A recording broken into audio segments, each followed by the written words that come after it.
बांगलादेशच्या पंतप्रधान शेख हसीना यांनी राजीनामा दिलाय। बांगलादेशच्या पंतप्रधान शेख हसीना भारतात दाखल झाले।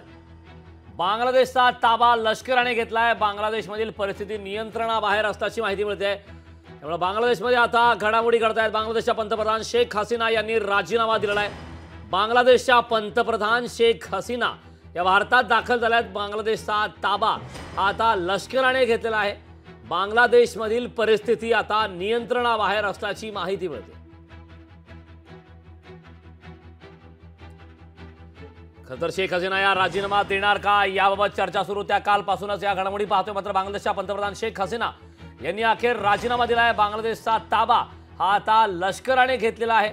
बांगलादेशमधील परिस्थिती नियंत्रणाबाहेर असल्याची माहिती मिळते। शेख हसीना या भारतात दाखल झाल्याची देखील माहिती मिळते।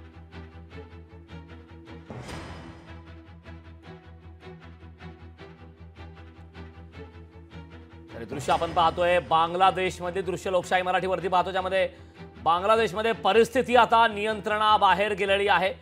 बांगलादेशच्या पंतप्रधान शेख हसीना यांनी राजीनामा दिलेला आहे। बांगलादेशच्या पंतप्रधान शेख हसीना या भारतात दाखल झालेल्या आहेत।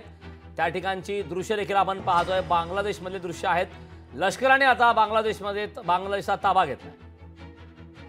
या संदर्भात ताजी अपडेट देण्यासाठी आपले प्रतिनिधी चेतन ननावरे आपल्या सोबत जोडलेले आहेत। चेतन, बांगलादेशमध्ये परिस्थिती ही नियंत्रणाच्या बाहेर गेलेली आहे। बांगलादेशच्या पंतप्रधान शेख हसीना भारतात दाखल झाले, त्यांनी राजीनामा दिला अशी माहिती मिळते। या घडामोडीबद्दल सविस्तर काय?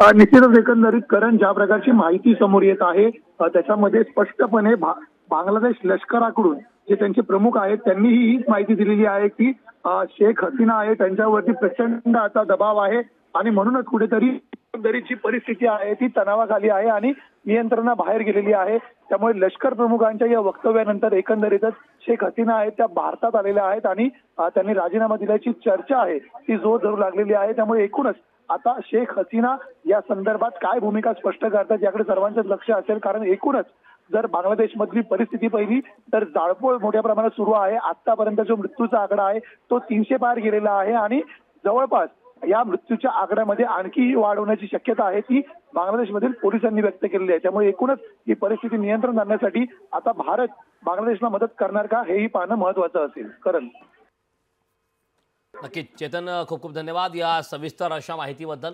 बांगलादेशच्या पंतप्रधान शेख हसीना या भारतात दाखल झालेल्या आहेत। बांगलादेशचा ताबा हा लष्कराने घेतलेला आहे। त्या ठिकाणची दृश्य आपण पाहतोय। बांगलादेशच्या पंतप्रधान शेख हसीना या भारतात दाखल झालेल्या आहेत। त्या ठिकाणची परिस्थिती ही हाताबाहेर गेलेली आहे। आंतरराष्ट्रीय पातळीवरती घडामोडी घडत आहेत। बांगलादेशमधली परिस्थिती नियंत्रणाच्या बाहेर गेलेली आहे। त्या ठिकाणचे दृश्य आपण पाहतोय। अखेर बांगलादेशचे पंतप्रधान शेख हसीना राजीनामा देणार अशी चर्चा खरं तर मागच्या काही दिवसांपासून सुरू होती। आता अखेर त्यांनी राजीनामा दिलाय। बांगलादेशच्या पंतप्रधान शेख हसीना या राजीनामा देऊन आता भारतात दाखल झालेत। त्यामुळे भारतातर्फे त्यांनी मदतीचा हात देखील मागितलेला होता। आगामी काळात भारताकडून नेमकी काय मदत कशा पद्धतीने केली जाते हे पाहणं महत्त्वाचं आहे। मात्र बांगलादेशचा हा दावा तुर्तास तरी आता लष्कराने घेतलेला आहे। बांगलादेशमधील परिस्थिती ही नियंत्रणाबाहेर असल्याची माहिती मिळत आहे। बांगलादेशमधील सरकारी नोकरीतील आरक्षणाविरोधात हे आंदोलनानंतर बांगलादेशमध्ये अराजकता पूर्णपणे माजलेली आहे। संपूर्ण देशभरातील इंटरनेट सेवा देखील बंद आहे।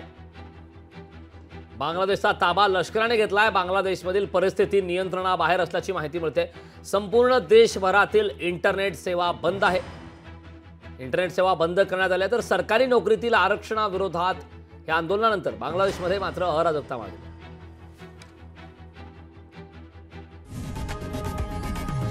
लोकशाही मराठी ऐका, पहा, जागरूक रहा।